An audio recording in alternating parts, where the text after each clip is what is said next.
There are stories that don't begin with thunder or gunfire, but with something small, something quiet. A moment so gentle it should have disappeared beneath the weight of history. And yet it doesn't. Somehow it stays. It lingers, sometimes for 50 years. In the spring of 1968, deep in the countryside of central Vietnam, a young girl named Lan walked barefoot along a narrow dirt path that wound like a faded ribbon between the rice fields. The morning sun settled softly on the paddies, turning the water into sheets of glass that reflected the pale blue sky. The air was thick with the scent of wet earth, lemongrass, and the faint smoke drifting from cooking fires in nearby homes. Cicadas hummed their steady chorus from the tall grass, a sound so familiar she barely noticed it anymore. She was no more than 10, thin, soft-spoken, with curious eyes that always searched for something beyond the boundaries of her village, something she didn't yet have a name for.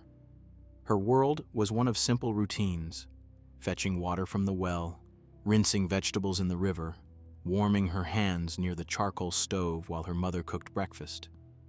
In the evenings, she would sit on a woven mat as her father told stories about trickster spirits and wandering heroes, stories older than the war that now shaped every part of their lives. She tried to pretend those tales offered protection. But even at her age, she had already learned that war did not ask permission before entering someone's life. Some days the sky trembled with the pounding rotors of helicopters. Other days distant hills smoldered with smoke from battles she would never see but always hear whispers about. Yet for reasons she couldn't explain, this day felt different. The air carried a stillness that was too heavy, too perfect. The kind of silence that makes you listen harder. That silence shattered with the sudden rustle of rushed footsteps, heavy, uneven, and coming fast. Lan's breath hitched. She stopped in the middle of the path and clutched the small woven basket she carried. From behind a cluster of banana trees, an American soldier emerged, stumbling into view. His uniform was coated in dust and sweat, his breath sharp and shallow, as if he had been running for far too long. His helmet sat crooked on his head. His hands twitched slightly, unable to decide between fear and readiness. In his eyes lived something she recognized even without understanding his language: exhaustion, bone deep and desperate. His name was Thomas Reed, 21 years old, a farm boy from Ohio who had grown up around open fields and long winters, not jungles that swallowed the horizon. Vietnam had shown him mountains that ripped into the clouds, rain that fell in furious sheets, and forests so dense the daylight sometimes couldn't break through. In the chaotic minutes before he found Lan, he had been separated from his squad during a tense sweep along the outskirts of her village. Radios had crackled with static, orders had blurred, men had shouted, and then suddenly he was alone, vulnerable in a place where every rustle of leaves might hide eyes he could not see. Lan did not scream. She did not run. Her heart raced, but another feeling tugged at her, a strange, instinctive knowing that this soldier, despite the weapon in his hands, was not here to harm her. Thomas, sensing movement, spun toward her. His fingers tightened on the rifle, then froze. Before him stood a little girl in a simple cotton dress, barefoot and still as a statue. Their eyes met, and something unspoken passed between them. A mutual recognition of fear, of uncertainty, of two worlds colliding in the quietest possible way. Slowly, Thomas lifted his open hand, a gesture of peace, a plea not to be seen as a threat. Lan tilted her head, studying him. She saw the dirt under his nails, the panic hidden behind his steady posture, the way his shoulders trembled ever so slightly. Whatever danger he faced, it was close. Too close. Then she did something he could never have predicted. She stepped forward, lightly tugged at the fabric of his sleeve, and pointed toward a narrow side path, a route only locals used. A route that curved behind the thickets and avoided the open stretch he was unknowingly walking toward, where enemy patrols often passed. Thomas hesitated, unsure if he should trust her, unsure if he deserved to. But she gestured again, this time with urgency. Trust, as it turned out, traveled faster than language. He followed her. They moved through a maze of bamboo fences and small gardens growing morning glory and herbs, past chickens pecking in the dust and women rinsing vegetables by the riverbank. The village, usually lively with chatter, seemed to hold its breath as they passed. Lan's small hand would lift every so often, pointing left or right, guiding him with a confidence that made him feel strangely safe.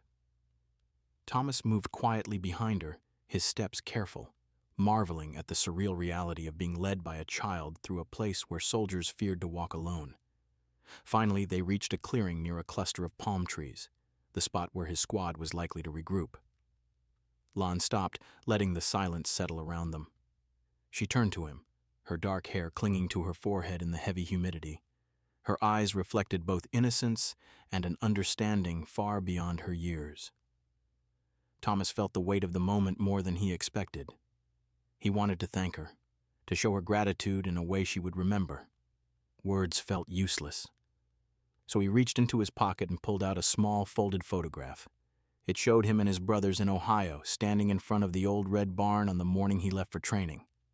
A keepsake he carried everywhere, a piece of home. He placed it gently into her hands. Lan looked at the photograph, brushing her thumb over the faces of strangers she would never meet. When she lifted her gaze, she offered him a small, shy smile, one so soft it seemed to belong to a different world entirely. And then, as quietly as their lives had intersected, they parted. Thomas stepped back toward the forest where his squad would soon appear. Lan turned and slipped down the path toward her village, the photograph tucked carefully against her chest. Neither of them knew it then, but that simple photograph, creased, dusty, and held by small fingers, would survive 5 decades. And so would the memory of the brief moment in which fear paused, and a child and a soldier trusted each other. Their story had only just begun. War changes landscapes, but it also changes the way a child sees the world. For Lan, the encounter with the American soldier, the tall, dust-covered foreigner with tired eyes, became a moment she carried quietly inside her, the way some children carry charms or stories whispered before sleep. She kept the photograph tucked carefully inside the front pocket of her shirt as she made her way home that day, the corners warm from her hands. Her mother noticed her lingering smile before she even crossed the threshold. Lan wasn't a child who smiled often, not because she was unhappy, but because life did not always offer reasons to. Yet that afternoon, her eyes glowed the way lanterns glow during Tet, when even the darkness steps back to let light take over for a while. Her mother asked where the picture had come from, and Lan hesitated. Not out of fear, but because she lacked the words to explain the quiet exchange she had shared with the stranger. She simply said, "A soldier gave it to me." Her mother frowned for a moment, then softened. War had forced adults to judge quickly, but children saw differently. She allowed Lan to keep the photo. At night, while her father repaired nets and her siblings slept, Lan unfolded the photograph under the flickering oil lamp. The image seemed unreal. 3 young men leaning against a fence, smiling as though the world held no danger.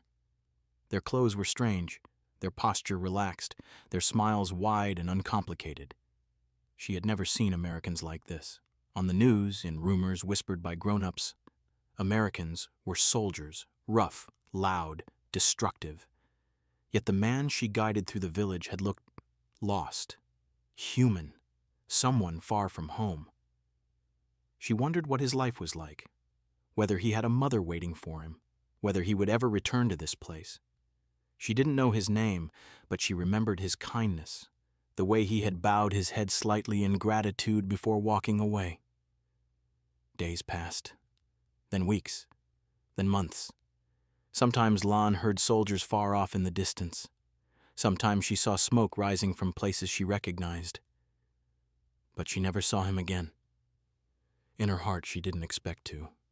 Still, she kept the photograph. Years turned like pages. The war ended, but rebuilding was slow. Her family moved from place to place, first to a relative's home after the old house collapsed in a storm, then to a new village closer to the river where her father found work ferrying goods. Each time they moved, Lan packed the photograph with her most precious belongings. A wooden comb from her mother, a cracked clay whistle from her brother, a silk handkerchief given to her at 13. During those years, life demanded strength. Crops failed, floods came. Her father fell ill, her mother worked late into the nights. But the photograph remained with her, not as a token of romance or longing — she was too young then to understand such things — but as a reminder that even in the darkest, most uncertain hours, someone had looked at her not with suspicion or fear, but with gratitude. When Lon reached adulthood, she married a kind man from a nearby district, a fisherman with hands rough as tree bark and a heart gentle as river water. Together, they had 2 children. The photograph stayed with her still, folded, then refolded, edges softening with time. She kept it inside a small wooden box wrapped with string, along with her children's baby bracelets and her wedding clasp. Sometimes at night, when the world was quiet and the only sound was the distant lap of the river, Lon would open the box and look at the young American's face. She never told him, of course. How could she? She didn't even know if he was alive. But the memory of guiding him through danger felt like a thread stitched across decades, tying her past to her present. She never expected that one day that thread would be pulled again, that a knock on her door would bring back the one thing she had kept safe for 50 years. The man in the photograph was about to return. Thomas Reed did not leave Vietnam unchanged. Few did. War has a way of carving deep channels into a man's spirit, channels that fill slowly, painfully, over many years. When he boarded the aircraft that carried him away from Da Nang in 1969, he held nothing but relief in his chest, relief that he had survived, relief that he would soon see home again. Yet tucked in the corner of that relief, hidden like dust in a pocket, was a memory of a young girl with bare feet and careful eyes. He didn't speak about her to his squad mates. They were all too busy counting the days until they reached American soil again. And he didn't speak about her when he got home, first because he didn't know how to describe what she had meant to him, and later because the years rolled over that moment, burying it beneath responsibilities and routines. Thomas returned to the quiet farmlands of Ohio, where the skies stretched wide and blue and the summers were thick with the smell of cornfields. He tried to fall back into the rhythm of the life he had left, helping his father on the farm, fixing old tractors, attending church on Sundays. But the war followed him, not in nightmares or trembling hands, but in the stillness between moments. He would be fixing a fence or sitting on the porch, and suddenly the soft, cautious face of that girl would rise in his memory. He remembered how she didn't flinch when she saw him, how her small hand lifted, pointing him towards safety, how her presence in that terrifying moment felt like someone striking a match in darkness. He wondered what had become of her. Years passed, then decades. Thomas built a life, marriage, 2 daughters, a job at the local mill. He grew older, the lines on his face deepening like the rings inside a tree. He rarely spoke of Vietnam, but when he did, he always mentioned a girl who helped me once. His children knew her only as a faint outline in one of their father's stories. His wife knew there was more to the memory than he said aloud. But Thomas believed he would never see her again. The war had scattered people like leaves in a storm. Too much time had passed. Too many changes. He didn't know her name, her village, or even if she had survived. Still, some memories harden into something different, not longing, not regret, but a quiet gratitude that asks for nothing. When Thomas turned 70, his daughters planned a family vacation to Vietnam. It was meant to be a gift, an opportunity for him to find peace in the place that had once nearly taken his life. He wasn't sure at first. Old wounds don't always enjoy being revisited, but something inside him whispered that he should go, that perhaps there were threads left untied. He agreed. He didn't expect to find her. He didn't even imagine it, but the moment the airplane descended over the rice fields and winding rivers of central Vietnam, he felt something shift inside him, like a door cracking open after decades. He had no idea that somewhere, in a quiet house shaded by fruit trees, an old wooden box waited patiently. Inside it was a photograph, creased with time, faded around the edges, but still whole, still his. The village where Lan lived as an older woman was not the same as the one she had grown up in. Time had changed everything. The dirt paths were now paved, the rice fields bordered by new concrete houses, and the river that once carried wooden fishing boats now reflected the bright colors of tourist lanterns at night. Yet even as the world shifted around her, One thing in Lan's life remained untouched: the photograph. Her children knew about it, her husband knew about it. They had all smiled at the quiet tenderness with which she handled the worn little picture, though they never teased her. They could tell that whatever story lived behind that photograph was important, even if it was small, even if it was simple. Lan never romanticized it. She never created fantasies around the soldier's identity. She didn't imagine reunions or dramatic endings. To her, he was simply a moment, one that reminded her of a time when compassion still flickered amid chaos.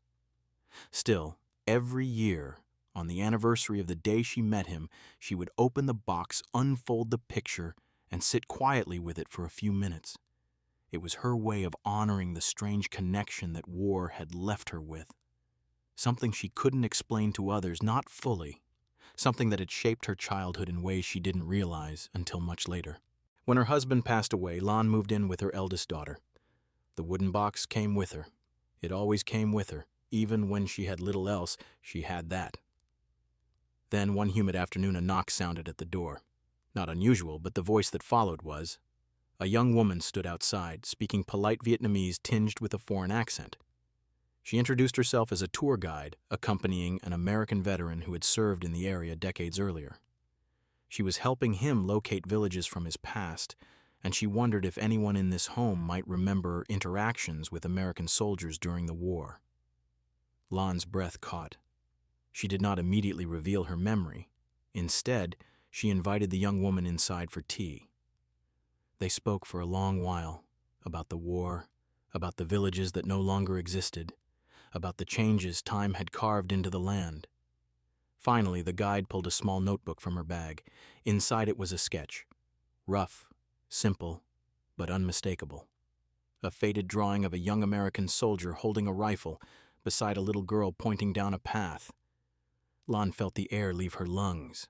She rose slowly, walked to her cabinet, and retrieved the wooden box she had protected so carefully for so many years.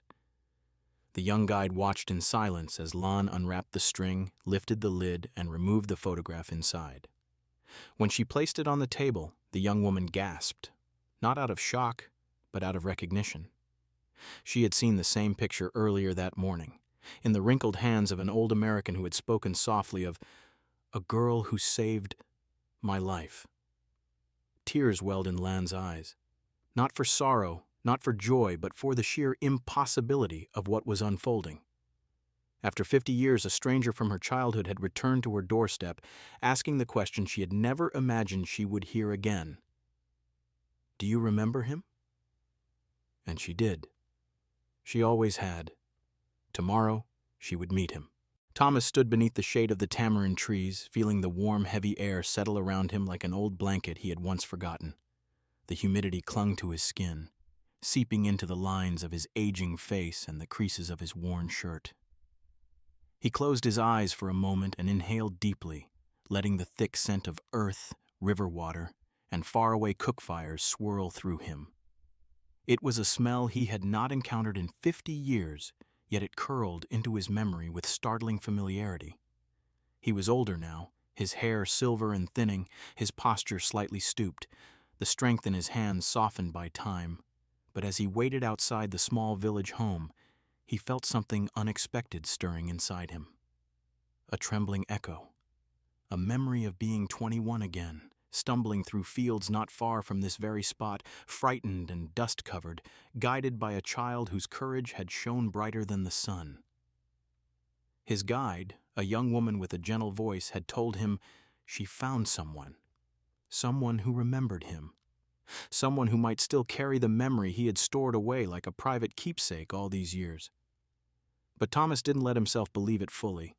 Hope was a delicate thing at his age. Too much of it felt dangerous. Too much time had passed. The war had blurred faces, names, even whole landscapes into something dreamlike. Could a single moment truly survive 5 decades? Then, before he could sink into doubt again, the wooden door creaked open. Lan stepped outside. Thomas felt the breath leave his chest. She was no longer the barefoot girl he remembered, but an elderly woman with soft, weathered skin and hair pulled neatly into a bun streaked with silver. Yet her eyes, those dark, steady eyes, were unchanged. They still carried the same gentle clarity, the same quiet strength that had once guided a lost soldier through danger without a word. For a moment, the world fell into perfect stillness. No passing motorbikes, no vendors calling from the street, no distant chatter, only the breathless pause between two lives weaving back together after being separated by half a century. Lon moved slowly toward him, her steps careful but sure. She reached into her sleeve and withdrew something small, held delicately between her fingers as though it were made of thin rice paper. The photograph. The same one he had given her on that hot afternoon in 1968. She extended it to him with both hands. Thomas's knees nearly gave out. His fingers shook as he accepted it. He turned the photograph over gently, almost reverently. He recognized the young man in it, himself, standing beside his brothers on the morning he left Ohio, smiling with the kind of innocence that only exists before a life-changing war. The picture had aged, its edges worn soft, the surface creased a dozen times from being folded and unfolded. It looked fragile, as if the years had tried to erase it but somehow failed. Just like them, it had survived. Lon spoke first, her voice soft but unwavering. "I remember." The simplicity of the words shattered him. Thomas raised a trembling hand to his face, wiping away tears he didn't bother to hide. His voice cracked as he whispered, "I didn't know if you survived. I didn't know if you were real." The guide translated for him, but Lon seemed to understand even before the words were fully spoken. Some meanings never needed a shared language. Some connections lived deeper than that. They sat together on a wooden bench outside her home. Her children and grandchildren gathered in the doorway, not intruding, simply watching the reunion with a mixture of curiosity and quiet reverence. Lon began to talk, slowly at first, about the decades that had passed. She told him how she had carried the photograph through every storm, every relocation, every hardship. She told him how she had shown it to her daughter on nights when old memories drifted back like faint lantern light. She told him she never forgot the terrified young soldier who trusted her, a child, enough to follow her through danger. Thomas listened with his whole being, nodding deeply, his eyes shining. He told her something she had never known. She had saved his life. The path she pointed him toward had led directly to safety. Had she not stepped forward that day, had she hesitated even for a moment, he might never have made it home. He reached for her hand, and she let him hold it. Their fingers intertwined gently, like the threads of two stories that had finally found their way back to each other. For a long moment they sat in silence, the kind of silence that says more than words ever could. Thomas looked up at the sky, the same sky he had seen as a frightened boy in uniform so many years ago, and whispered, "Thank you." It felt as though he wasn't saying it just to her, but to the world, to fate, to every twist of time that allowed this moment to exist. The reunion wasn't a dramatic ending, nor was it some triumphant explosion of joy. It felt like a long, slow exhale, like releasing something heavy he'd carried for too long. A gentle healing. Lon smiled softly. "You came back." Thomas nodded, swallowing the lump in his throat. "I had to." As the sun descended over the village, casting warm gold across their faces, Thomas felt the years settle into place, not as burdens, but as stepping stones that had led him here, to this moment, to her. And for the first time in 50 years, the past, once fractured and haunting, finally felt whole. Together they closed the distance of 50 years. The next morning the village gathered for a small celebration, nothing elaborate, just neighbors coming together out of curiosity and kindness. They wanted to see the American veteran who had returned after half a lifetime. They wanted to see the woman who had guided him through war and kept his photograph like a sacred artifact. Lon stood beside Thomas as they walked through the village together, strangers greeting them with warm smiles. Children waved, elders nodded. Thomas felt a sense of peace wash over him, a feeling he didn't know he had been waiting 50 years to experience. He and Lon sat beneath the same trees where they'd first spoken the day before. She made tea, pouring it carefully into small ceramic cups. Thomas held his cup with both hands, savoring the warmth. He looked at her and said gently, "I always wished I could have thanked you properly." Lon shook her head. "You already did. You lived." They shared stories, Thomas speaking of Ohio, of 2 daughters who grew into strong women, of a wife who had passed but loved hearing his memories. Lon spoke of floods, of rebuilding, of raising her family with patience and strength. Different worlds, different hardships, but both shaped by the same moment in time. Before he left, Thomas asked a question he had held inside since the moment he saw her again. "Why did you keep the photo?" Lon considered this, her eyes drifting across the room to the wooden box resting on a shelf. "Because," she said softly, "in a time when the world was very dark, you were kind. I wanted to remember that not everything was fear." Her words settled over him like morning light, gentle, warming, undeniable. Thomas reached into his bag and pulled out something wrapped in the cloth. He set it on the table and unfolded the fabric. Inside was a new photograph, one of him today, older, smiling, standing beside his daughters. Lon's eyes softened with recognition and affection. She lifted the photograph, treating it with the same reverence she had given the old one. "For you," he said, "so that the story continues." She placed the new photograph in the wooden box beside the original, the past and present touching. When the time came for Thomas to leave, Lon walked him to the road. They embraced, not as a soldier and a child, not as strangers connected by chance, but as 2 lives intertwined by the fragile, stubborn power of memory. As the car pulled away, Thomas looked out the window. Lon stood there, small but steady, with one hand raised in farewell. He knew he would never forget that sight, and back in her home, under the gentle light of the afternoon, Lon opened her wooden box once more. 2 photographs lay inside, one old, one new, separated by 50 years, but bound by a single act of kindness. The girl who had once guided a lost soldier through danger closed the box with a quiet smile. Some memories fade, some memories change, but some, just a rare, precious few, endure for a lifetime. And theirs did.